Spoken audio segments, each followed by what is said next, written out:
ঈদের জন্য বাড়িতে আসার পরে এটা আমার সেকেন্ড ব্লগ। আর এই তো আসসালামু আলাইকুম, কি অবস্থা সবার? বাড়িতে আসার পরে ২ দিন আমি আসলে পরিবারের সঙ্গে সময় কাটিয়েছি, কোনো ব্লগ করিনি। আর এটা হচ্ছে বাড়িতে আসার পরে ৩ নাম্বার দিন। তো যাই হোক, এই তো সারাদিন কি করলাম সেটাই শেয়ার করব। সকালবেলা ঘুম থেকে উঠে দেখি আম্মু সবজি রান্না করা শেষ। এখানে আম্মু হচ্ছে রুটি বানাচ্ছিল। পরে ভাবলাম যে একটু হেল্প করে দেই। তো পাশে হচ্ছে আম্মু আরো কিছু রান্না-বান্না করবে। আরাফের বাবাও ঈদের জন্য বাড়িতে চলে এসেছে আর ও হচ্ছে আজকে আমার বাবার বাড়িতে আসবে। যাই হোক, ওইদিন সকালবেলা আমাদের বাসায় ২ টা গেস্ট আসে, আর কারা আসে সেটাও শেয়ার করব।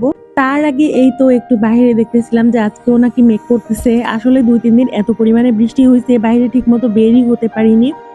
তো এর মধ্যে এই তো রুটির সঙ্গে খাওয়ার জন্য ডিমও ভেজে নিলাম। রুটির সঙ্গে আর কিছু থাক না থাক ডিম ভাজি তো লাগবেই।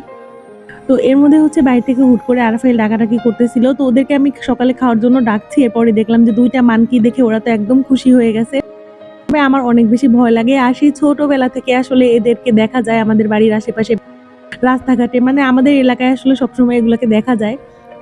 এই তো এরপরে হচ্ছে এখানে দেখি যে আম্মু কাঁঠালও ভাঙছে, আর এখানে কাঁঠাল দিয়ে রুটি খেতে কিন্তু বেশ মজা লাগে।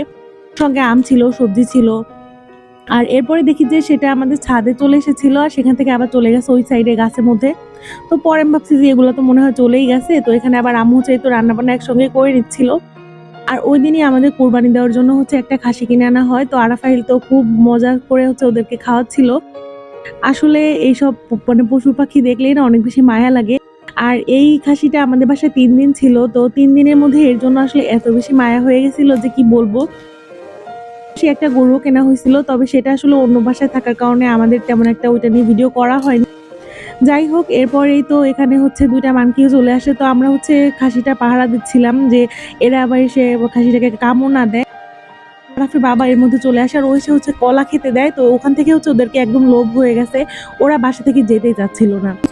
এরপর আম্মু দেখতেছিল যে একদম সিরিয়াস অবস্থা, ওরা তো ছাদের মধ্যে একদম বাসা বেঁধে নিছে।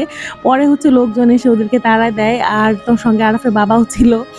আর এরপরেই তো এখানে হচ্ছে বিকালের দিকে আমি একটু কফি খাচ্ছিলাম। আর সারাদিন আসলে তেমন কোনো ক্লিপ নেওয়া হয়নি। তবে বিকালের দিকে আবার হচ্ছে কিছু ক্লিপ নিয়েছিলাম। তো যাই হোক, বিকালের দিকে এখানে আমি কফি বানালাম। আর এর মধ্যে শুরু হলো মুষলধারে বৃষ্টি। আসলে বাসায় এসে পরে এত বেশি বৃষ্টি হচ্ছে যে বাইরে ঠিকমতো বেরই হতে পারছি না। আর এর মধ্যে হচ্ছে বৃষ্টির কারণে খাসিটাকেও ভিতরে নিয়ে আসা হয়। আর ও না কোনো খাবারই নিচে পড়লে খাচ্ছিল না। ওকে একদম মুখে তুলিয়ে খাবার খাইয়ে দিতে হবে এমন একটা ব্যাপার। তো যাই হোক, এরপরেই তো গুঁড়ি করে বৃষ্টি পড়ে এরপরেই। আর ঠিক বৃষ্টি নামার আগে ওয়েদারটা আমার অনেক বেশি ভালো লাগে। মেঘের মধ্যে হালকা বাতাস হয়। আর বাড়ির পরিবেশটা একদম অন্যরকম। আমার ছোটবেলা এখানেই কেটেছে। তো এই সবকিছু দেখলে আসলে আমার একদম ছোটবেলার কথা মনে পড়ে যায়। এরপরেই তো আম্মু এখানে হচ্ছে আমাদেরকে আম দেখাচ্ছিল। আরাফের বাবাও আসার সময় কিছু আম নিয়ে এসেছে। এর আগের দিন আমার বোনের শ্বশুরবাড়ি থেকে